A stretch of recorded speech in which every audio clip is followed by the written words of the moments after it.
Preparai-vos enquanto é tempo, e levai ao Senhor vosso coração a fim de serdes socorridos e salvos por ele.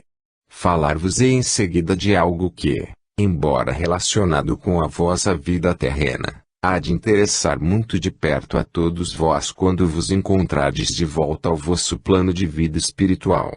Quero falar-vos a respeito dos meios de que dispõem os espíritos desencarnados para suas comunicações e entendimento entre si.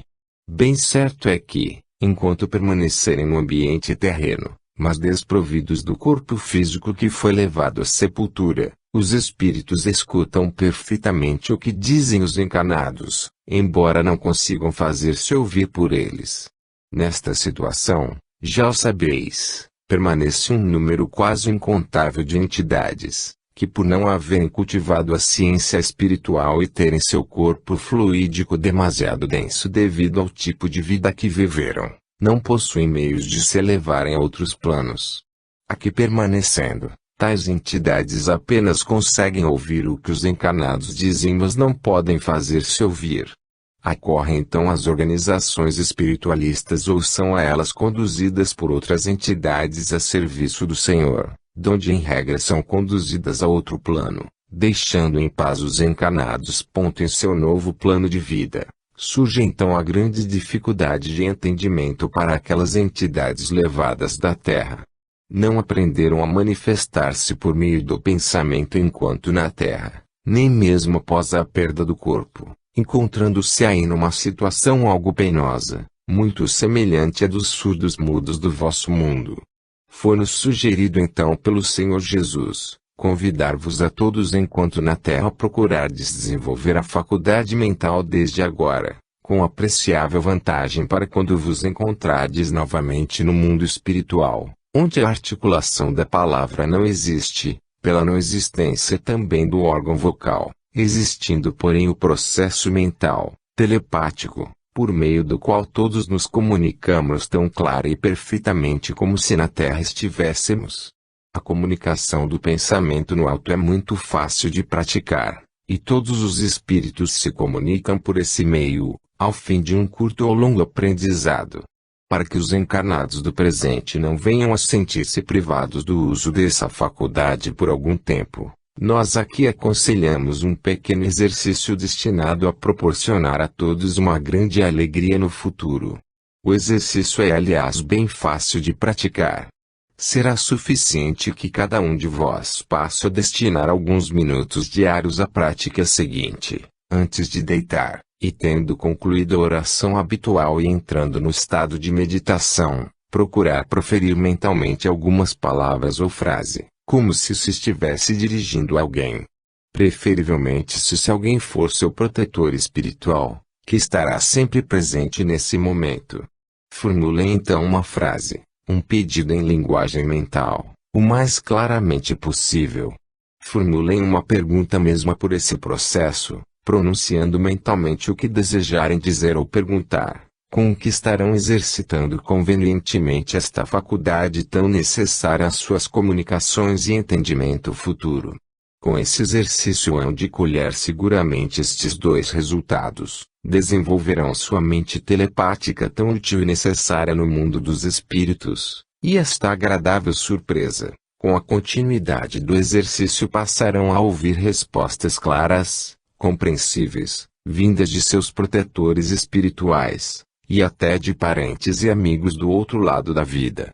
Nosso Senhor deseja preparar da melhor maneira quantos se encontram atualmente na Terra, para que não venham a sentir tropeços por ocasião do seu regresso, evitando ao mesmo tempo a repetição do que a respeito ocorre frequentemente a quantos daqui têm partido completamente leigos quanto às condições da vida no além.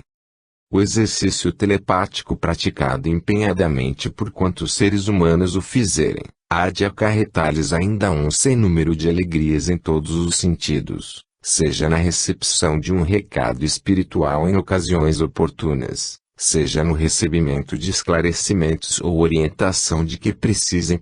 Imaginai, queridos irmãos, que em certo momento em que presencieis um fato, por exemplo, um irmão em estado grave de saúde sem saber o que fazer ou para quem apelar, e vós, que tendes desenvolvida a vossa mente telepática, lançais um pedido ao alto, e recebeis prontamente a resposta, numa orientação a seguir no tratamento desse irmão.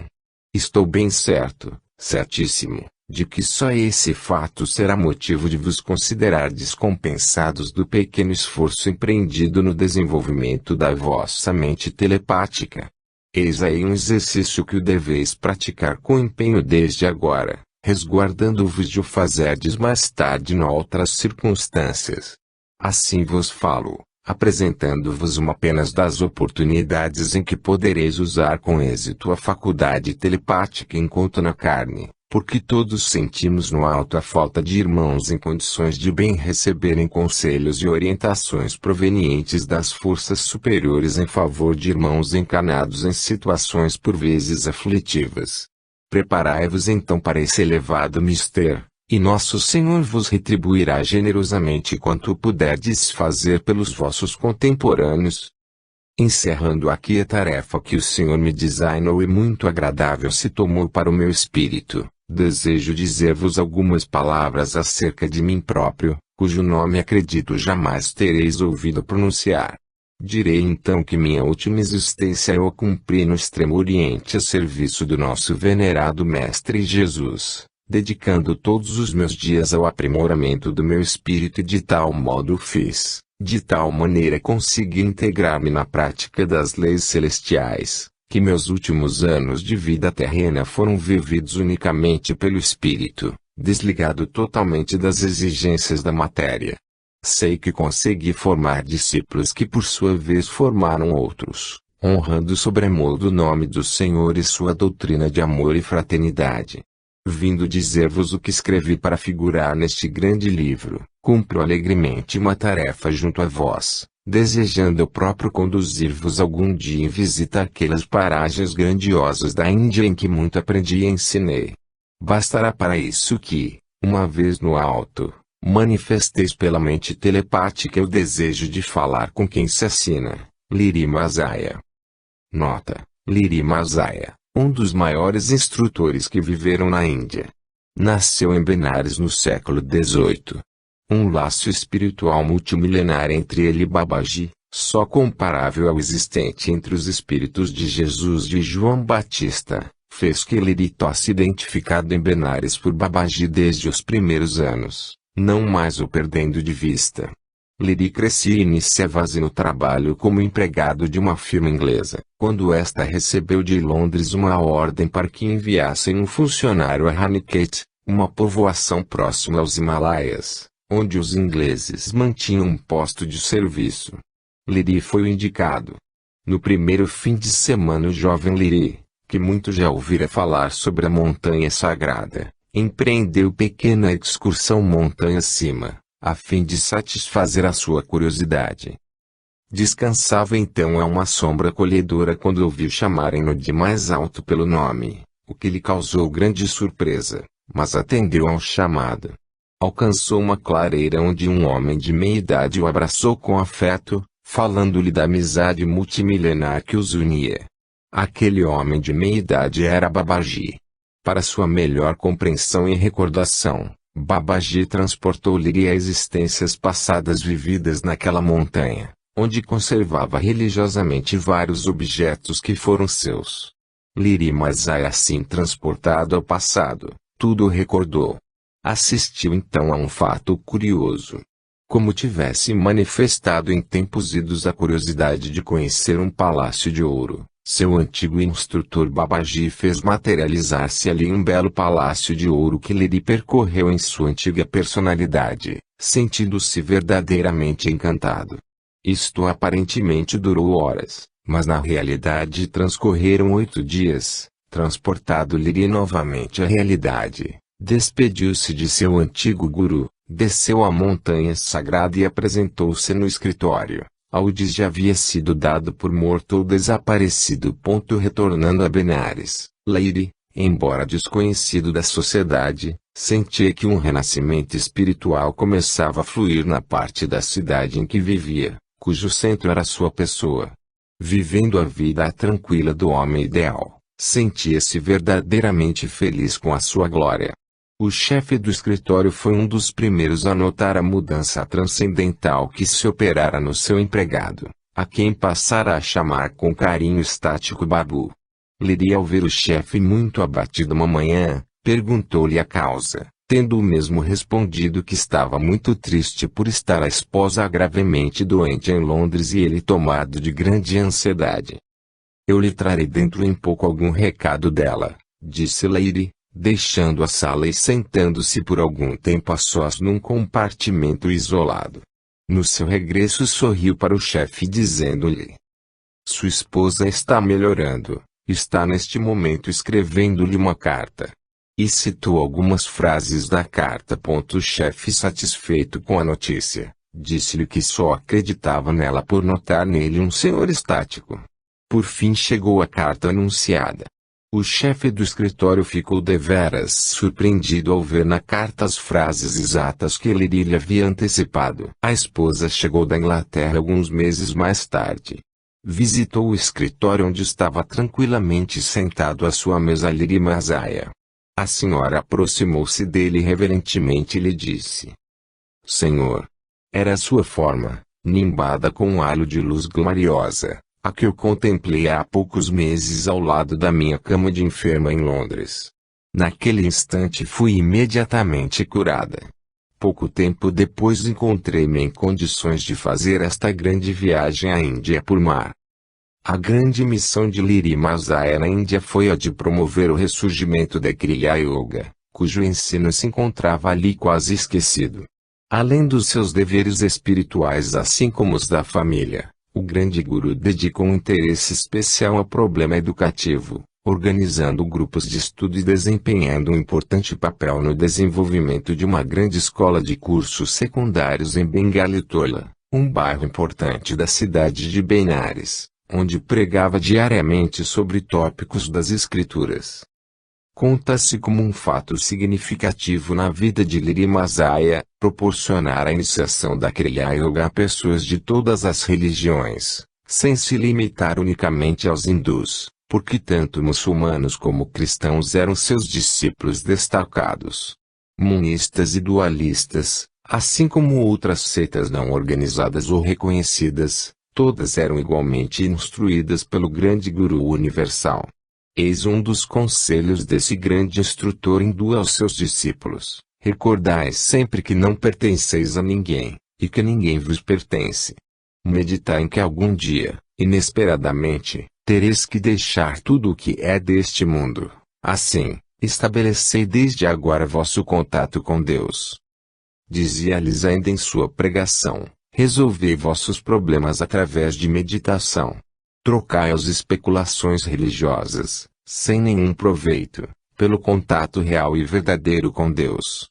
Harmonizai-vos vós mesmos com a vossa luz interna, a voz divina tem resposta para cada dilema da vida. Mesmo quando a ingenuidade do homem para manter-se em toda classe de dificuldades parece sem fim, o Auxiliador Infinito possui todos os recursos.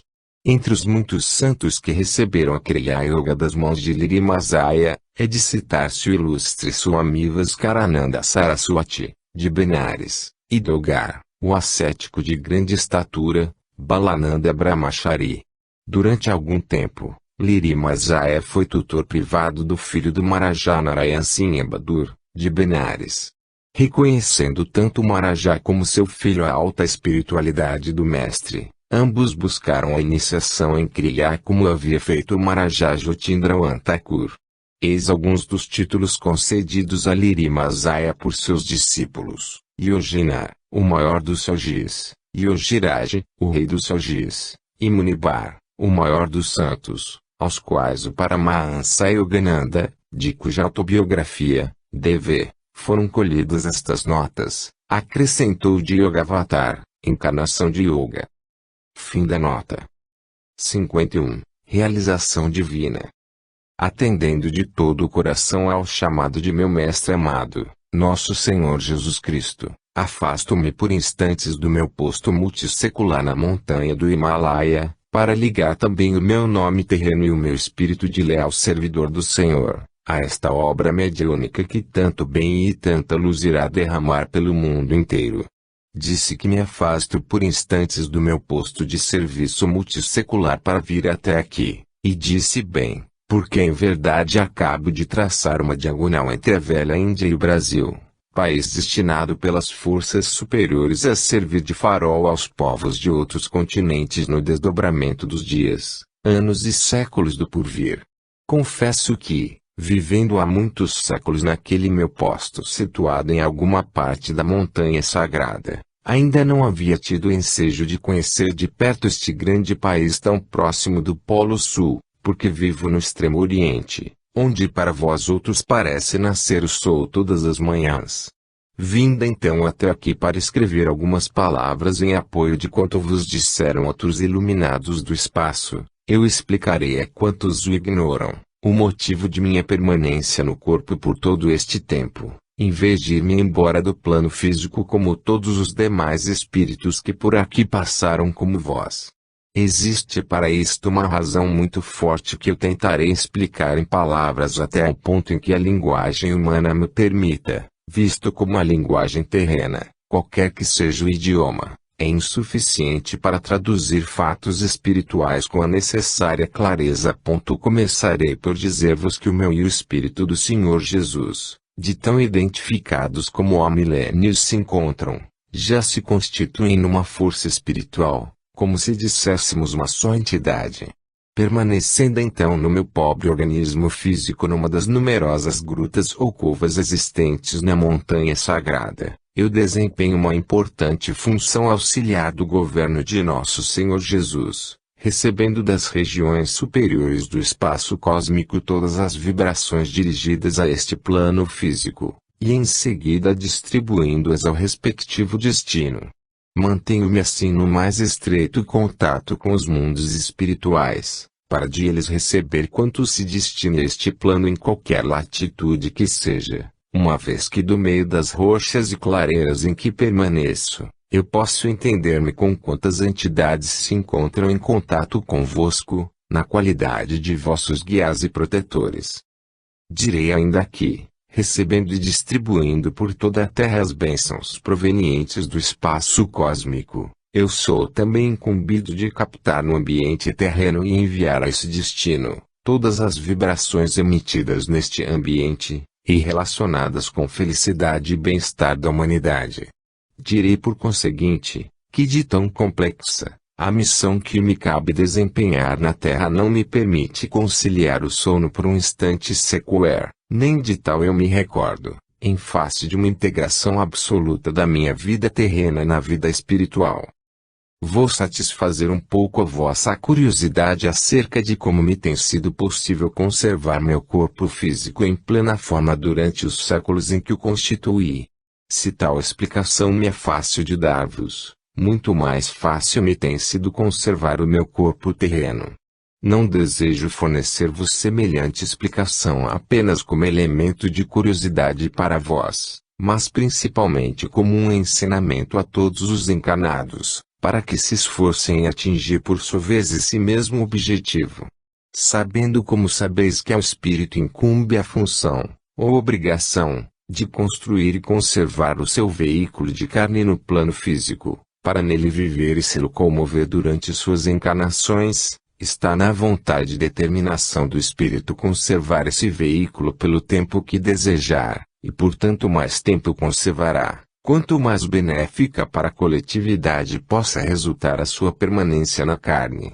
E quando essa permanência se afirmar por uma vontade resoluta de servir às forças superiores junto à coletividade terrena, um interessante fenômeno então se verificará: o espírito deixará de utilizar-se dos elementos nutritivos provenientes do solo terreno, para manter e alimentar seu veículo físico apenas das emanações oriundas dos planos superiores do universo, atraídas por efeito de sua própria vontade conscientemente dirigida. Todos os viventes humanos do presente momento possuem em estado latente algumas qualidades capazes de conduzi-los a um avanço notável em sua caminhada espiritual, dependendo apenas da vontade de cada um desenvolver e entrar na posse dessas qualidades. É certo que se torna imprescindível a adoção de certos preceitos para que possam os seres humanos marchar resolutamente por tão bela estrada. Se isto vos parecer empresa difícil nesta latitude da Terra, onde a alimentação carnívora, o álcool e o fumo ainda impedem a espiritualização das almas encarnadas, eu posso assegurar-vos que no país em que vivo, aquela bela, sábia e misteriosa Índia, como a designais, tal empresa já se tornou realidade há vários séculos, tendo vivido ali e lá se desenvolvendo espiritualmente através da Kriya Yoga um número já incontável de espíritos que se tornaram grandes luminares do espaço cósmico. Conheço na Índia muitos milhares de almas cuja maior preocupação consiste em jejuar e orar ao Senhor do mundo, invocando-o por intermédio de entidades que viveram e ensinaram as leis divinas em muitos lugares daquele país, santificando-os a tal ponto, que para esses lugares se deslocam de grandes distâncias milhares e milhares de peregrinos com o só objetivo de se prostrarem e orarem perante suas santas relíquias. As almas peregrinas que assim se abalam de longe para homenagear as almas dos mestres que viveram nesses lugares assim procurados, são elas próprias que santificam as povoações às quais se dirigem, pela força da sua fé expressada na profundidade dos sentimentos que exteriorizam e das orações e jejuns a que durante semanas seguidas se entregam. O Senhor do mundo regozija-se sobremodo ao registrar quão profundos são os sentimentos manifestados pelas almas peregrinas aos lugares de sua predileção, constatando ao mesmo passo que nenhuma só empreende tão longa, muitas vezes até perigosa caminhada com o mais recôndito sentimento de pedir bens, fortuna, progresso material, para sons seus. O objetivo precípuo, preponderante em todos os seres humanos que se abalam dos seus próprios lugares em peregrinação aos chamados lugares santos da Índia, consiste exclusivamente na realização divina. Visa unicamente a purificação de seus dotes espirituais desde muito exercitados, na esperança de verem manifestar-se perante sua presença, embora de modo fugaz, este ou aquele instrutor espiritual que haja vivido ou feito de tais lugares o seu centro de pregação e de purificação. Para a felicidade dessas milhares de almas peregrinas que se deslocam de seus lares animados de tão belos propósitos, elas jamais voltaram desiludidas ou de mãos vazias. Seus objetivos, que são puros e santos, pois que visam exclusivamente ao desenvolvimento e perfeccionamento de seus espíritos, encontram invariavelmente o que procuram e às vezes muito mais. Sucede não raro, num ambiente que permanece impregnado das vibrações mais elevadas e puras, serem os próprios peregrinos guiados aos lugares desejados, por seres espirituais que procuram ajudá-los, conforme este fato que vou narrar sucintamente. Encontrava-me certa feita em minha gruta situada a 1/3 da montanha sagrada, quando percebi que alguém de muito longe procurava um roteiro que conduzisse ao Himalaia, pelo só desejo de repousar alguns dias na montanha e respirar os ares do que supunha facilitar em sua realização espiritual. Eram 5 ou 6 peregrinos que bem pouco conhecimento tinham da região. Observei-os por algum tempo por meio da minha visão espiritual e tentei inspirar-lhes o roteiro a seguirem. Minha inspiração, porém, não fora suficiente, dado o pouco desenvolvimento de suas faculdades mediúnicas. Penalizado diante da sinceridade que animava esses peregrinos e das dificuldades encontradas, resolvi eu mesmo ajudá-los e foi isto a solução miraculosa, como disseram então. Materializei-me na figura de um viajante que se dirigia a uma localidade no sopé da montanha sagrada, isto a cerca de 600 milhas de distância, e aí me encontrei com os peregrinos. Melhor direi que eles me encontraram porque eu me acostara a uma sombra benfazeja no caminho que levavam. Ao se aproximarem de mim, dirigiu-se-me o chefe do grupo. Amigo que repousas à sombra desta bela árvore, podeis ensinar-nos o caminho mais curto para alcançarmos a montanha sagrada, a nós que há várias semanas o procuramos em vão. Que pretendeis porventura alcançar nessa montanha que procurais? Indaguei. Uma quase nada, talvez muito, amigo. Nosso objetivo é acomodar-nos lá e orarmos ao Senhor Deus durante uma semana ou 10 dias, se lá pudermos chegar, respondeu o chefe do grupo de peregrinos. Vejo que estáis com sorte, amigos, exatamente porque vou para lá e poderei indicar-vos o caminho. Atendi, e prossegui. Tomaremos o trem na estação que fica a 60 milhas daqui. Amanhã todos chegaremos ao lugar que procurais. A alegria que logo se refletiu no semblante dos peregrinos foi imensa. Caminhamos um pouco apressadamente as 60 milhas para podermos alcançar o trem nessa noite. Os peregrinos foram bastante gentis, pedindo-me licença para comprar também o meu bilhete, e em pouco estávamos todos sentados no trem.